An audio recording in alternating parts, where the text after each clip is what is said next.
Здравейте! Аз съм Сандра и това, което сте си пуснали да гледате, е петият ми епизод от поредицата Подготовка без филтър.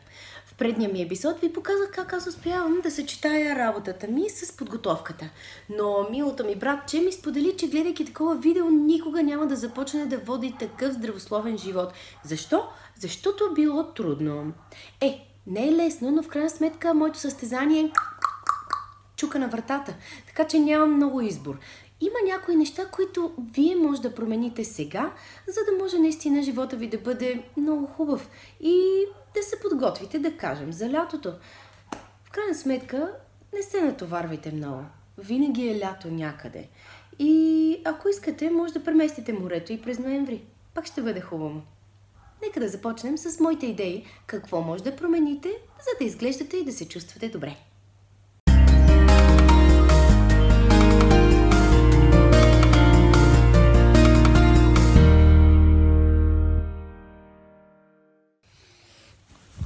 Първото нещо, което трябва да направите, е да започнете да се наспивате.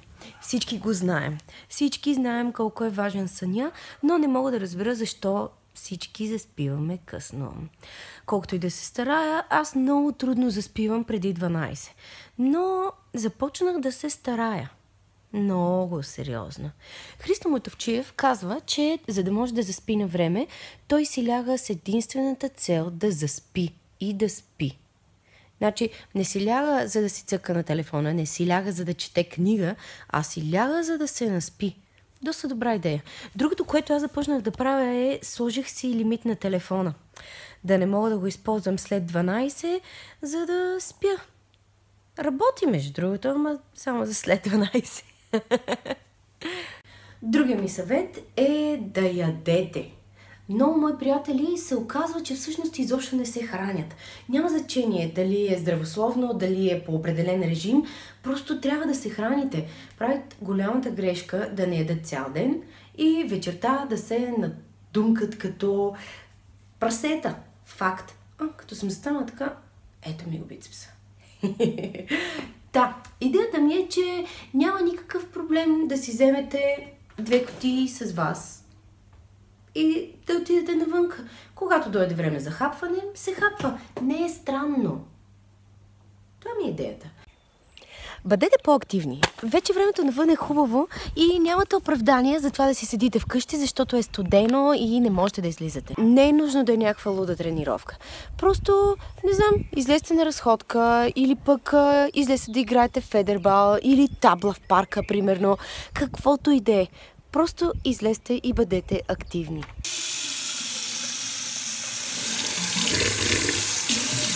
Не забравяйте да пиете вода.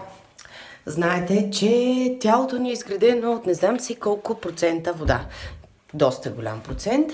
И е много хубаво за сърдечно-съдовата система, за кожата, за косата, за ногтите и за цялото тяло да пием вода. Но някакси се оказва, че е доста трудно за хората да пият вода. Имам няколко идейки, една от които е да пиете чай.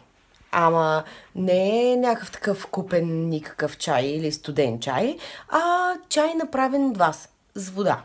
Другото е да си смесвате водата с лимон, ама да не слагате захар. И ментичка или някакви такива неща. И за жалост,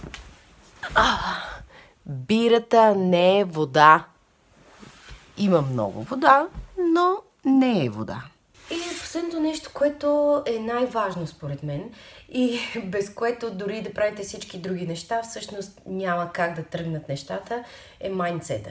Или по-точно цялото ви състояние на духа. Хората, които ме познават, ще кажат, точно пък ти ли, Сандра, ще говориш за състояние на духа? Да, аз се изнервям, емоционална съм, рева и правя всякакви такива неща, но се старая. Има една апликация, която се казва Headspace.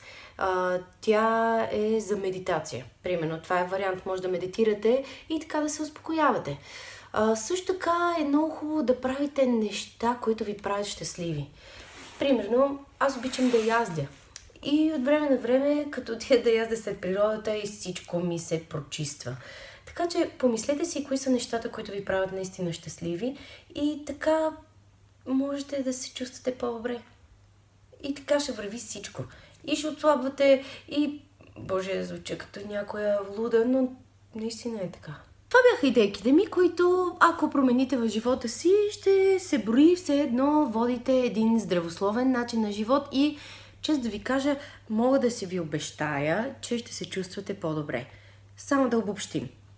Спим добре, храним се, пием си водата, излизаме навън и биваме активни и мислим положително. Positive thinking people. Не знам. Трудно е в забързаното ни ежедневие да мислим само доброто, но ежедневният ни стрес също е доста голям проблем, който ни бърка навсякъде.